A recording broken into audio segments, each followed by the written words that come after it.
L'intercesseur est pris. Parce qu'il voit les dangers arriver. Ça s'appelle quoi? Quand vous faites ça, Dieu va appeler un jugement sur la contrée. Ça c'est simple. Et demain, il y a des gens de pluie qui tombent, et puis les rabbins ravagent tout un village, et disent, ah non, c'est la colère de Dieu. Alléluia. Amen. Il doit aimer converser avec Dieu. C'est quelqu'un qui doit aimer prier dans sa vie privée, converser avec Dieu. Il doit pouvoir, c'est comme une sentinelle. C'est une sentinelle, en fait, c'est quoi j'ai dit, j'ai fait la jonction entre l'intercesseur et le prophète. Parce que le prophète, c'est une sentinelle, c'est quelqu'un qui entend, qui écoute, qui voit les dangers, qui avertit. Amen. Tu n'avertis pas seulement, mais tu pries aussi.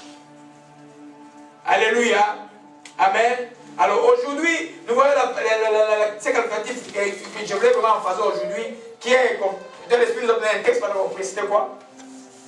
Pendant qu'on prie, j'ai posé un texte très fort. Colossiens 2, verset 10. On va voir ça. Amen. Je comprends pas pourquoi il m'a donné, je comprends maintenant là. Amen. Parce que l'intercesseur c'était un guerrier. Amen. Qui fait partie de l'armée du Seigneur. Tu combats pour les saints, tu combats pour les faibles, tu combats pour les pasteurs qui tombent, tu combats pour la distraction, contre les chrétiens qui viennent d'exister. Tu vas rechercher par la prière et même par l'exhortation de rétrograder. L'intercesseur, c'est un combattant. Alléluia. Amen. Amen. Amen. Amen. On en a vu dans la Bible, je vais vous citer un nom, vous avez entendu parler d'Epaphras.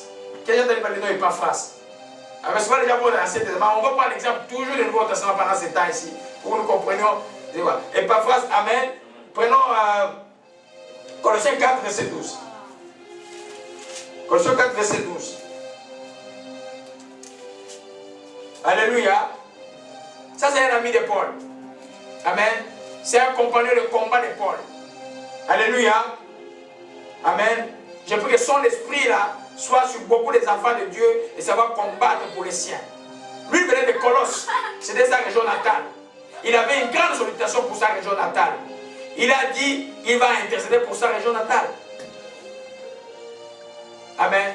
Il y en a qui n'intercèdent pas pour les pays d'origine, même pour les pays d'accueil. Et ils voient l'église simplement d'intercéder pour avoir un bon travail, avoir une promotion au travail. Alléluia. Amen. Amen. Amen. Nous lisons la parole du Seigneur. Epaphras, qui est le nôtre, vous salue, serviteur de Jésus-Christ. Il essaie de combattre pour vous dans ses prières, afin que parfait et pleinement persuadé, vous résistiez dans une entière soumission à la volonté de Dieu. Amen. Tu ne peux pas intercéder comme ça, à ce niveau-là, pour que les gens soient soumis à Dieu, si toi tu n'es pas soumis à Dieu. Parce qu'il a vu les bienfaits, le bonheur et les bénéfices d'être soumis à Dieu, donc d'obéir à Dieu. Et il intercédait pour, je continue, persuadé que vous résistiez dans une entière soumission à Dieu. Je lui rends témoignage, car il a une grande sollicitude pour vous, pour ceux de la Laodicée et pour ceux de la police. Alléluia. Priez là, donc, Epaphras, il essaie de combattre pour vous la prière, c'est l'intercession. Alléluia. Amen. C'est pour qu'il puisse attirer l'attention de Paul. Ça signifie d'abord que la prière se faisait autrement aussi. Et deuxièmement qu'il sent Paul voyait spirituellement que cet homme-là, il l'envouissait pour ces contrées-là. Pour Colosse, pour Laodicée et pour Hierapolis. Alléluia. Il faut une grande dimension de compassion pour pouvoir intercéder comme ça. Tu dois comprendre que le ciel, pour toi, ça va être certain que le ciel, c'est la chose la plus importante. Pour ceux qui prient, certains chrétiens, non. C'est la grande maison où la grosse fatigue est la chose la plus importante. Je veux dire, ça c'est une fausse route. Alléluia. Amen. Amen. Amen. Amen. Alors, nous voyons bien qu'il a lutté. La même chose pour nous, quand tu es dans la maison, tu luttes pour les gens. Tu pries pour les gens. La compassion va te conduire à une prière constante et des fois féroce.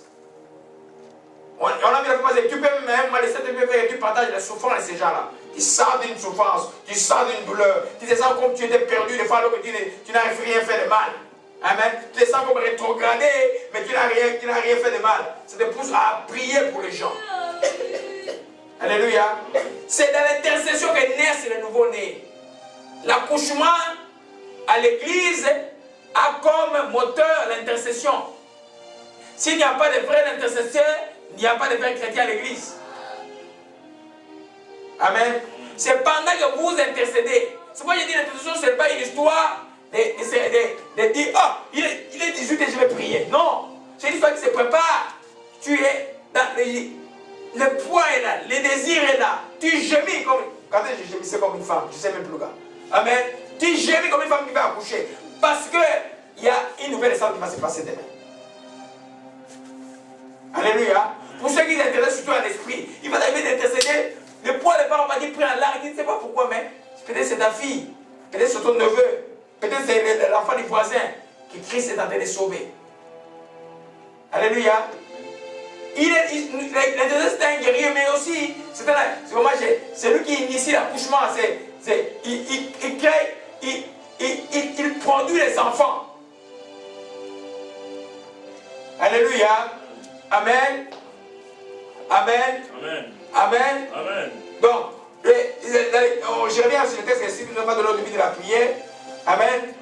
Nous devons savoir qu'en tant que chrétiens, et Dieu dit la parole que Dieu nous a donnée aujourd'hui, vous avez tout pleinement en lui, qui est le chef de toute domination et toute autorité. Nous avons tout pleinement en lui.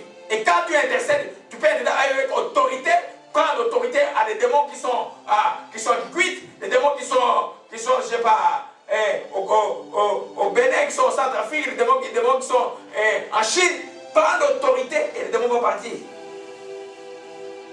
Alléluia. Parce qu'il prend l'autorité, le nom de qui? Son nom de Jésus. Le nom de Jésus est-il limité géographiquement? Il y a quelque chose qui peut limiter la puissance de la foi géographiquement? Non. Alléluia. C'est même une autre dimension de prière. Mais l'homme est paraissait distrait. Il écoute, tu l'oublies, il écoute, tu l'oublies, et puis dans les mêmes choses routines tout le temps. Alléluia. Amen. Si Jésus donne une parabole, c'est qu'il savait. Jésus, il y a une parabole qu'il a donnée. Il a dit, la musique a joué, vous n'avez pas dansé. C'est comme les enfants qui jouent. Nous avons joué la musique, nous n'avons pas dansé. On a écouté des complètes, mais on n'a pas pleuré. Il voulait seulement dire que quand Dieu te parle, ça demande une réaction. Quand Dieu enseigne, ça demande une obéissance, obéir et appliquer la parole. Réagir favorablement à ce que Dieu dit. Alléluia. Amen. Amen. Amen. Donc, nous comprenons que c'est un guerrier. Amen. C'est pourquoi des fois ils sont déshabillés. Les gens, dans les églises, quand ils voient quelqu'un qui prie beaucoup, ils veulent bombarder. Eux-mêmes, au lieu d'apprendre à prier, ils veulent bombarder. Ils viennent le voir, ils veulent voir qu'on va voir un féticheur. Ça ne marche pas, cette chose ne marche pas. Tu dois pouvoir commencer à chercher Dieu toi-même. C'est que nous enseignons que chaque chrétien doit pouvoir développer une vie de prière profonde. Et c'est ce que Dieu veut.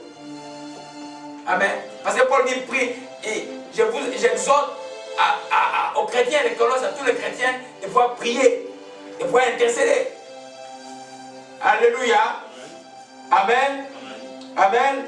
Alors, on a vu, je reviens encore sur ça, les prophètes est d'office un intercesseur. Mais l'intercesseur n'est pas nécessairement un prophète. Le prophète, il est obligé d'être intercesseur parce qu'il voit les choses qui lui demandent de prier. Alléluia. Alors, Samuel 12, verset 23, rapidement. Samuel 12, verset 23. 1 Samuel, je m'excuse.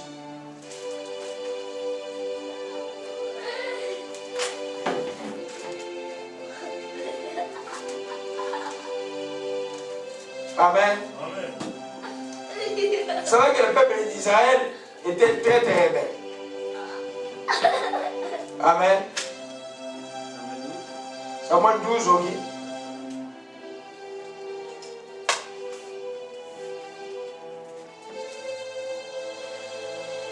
Amen. On peut commencer à partir du verset 20. Samuel dit au peuple, n'ayez point crainte. Vous avez fait tout ce mal, mais vous avez fait tout ce mal, ne vous détournez pas de l'Éternel, servez l'Éternel de votre cœur. Ne vous détournez pas, sinon vous irez après les choses du néant et qui n'apportent ni profit ni délivrance parce que ce sont des choses du néant. L'Éternel abandonnera son peuple à cause de son grand nom, car l'Éternel a résolu de nous faire de faire debout son peuple. Loin de moi aussi de pécher contre l'Éternel que de cesser de prier pour vous. Ça, c'est le prophète qui dit. C'est-à-dire que ne pas intercéder quand tu es dans la fonction du prophète, du voyant, pas de voyant dans le monde, selon Dieu, tu commets un péché. Il dit, loin de moi aussi pécher contre l'Éternel que de cesser de prier pour vous. Amen. Donc, ça veut dire qu'un prophète, si tu es vraiment un vrai prophète de Dieu, tu dois avoir le compréhension, tu dois pouvoir intercéder par rapport à ce que tu vois. Pas faire peur simplement aux gens.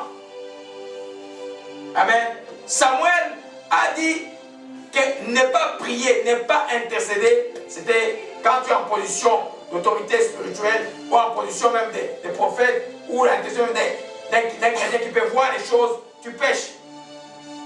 Si Dieu demande des choses, c'est pour parler aux gens et c'est pour prier.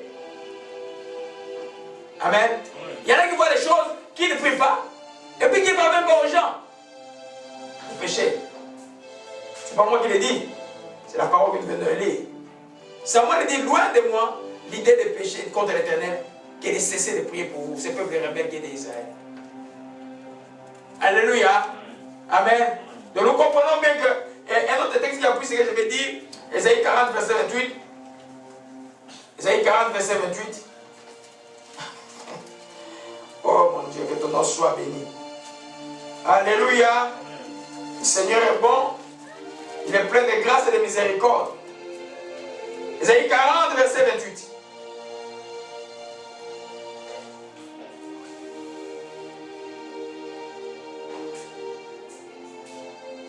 Amen. Non. Ésaïe 41, verset 28. Amen. Dit, je regarde, il n'y a personne parmi eux qui prophétise et qui puisse répondre si je l'interroge. Amen.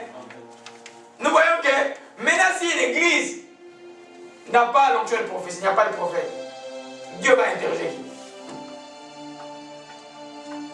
Dieu dit, il n'y a personne parmi eux qui prophétise et qui puisse répondre si je l'interroge. Pour répondre à quelqu'un, tu dois pouvoir entendre la voix de Dieu, n'est-ce pas? Vous avez entendu quand je priais, que j'étais dit, l'Esprit disait, qui les sauvera? Tu les sauveras. Et puis il a donné des réponses directement. Alléluia. Amen. Nous comprenons que si... Alors, pourquoi j'ai pris des exemples? J'ai parlé des prophètes aujourd'hui, parce que j'ai dit que le prophète est nécessairement un intercesseur. Tu ne peux pas être prophète de Dieu et ne pas intercéder.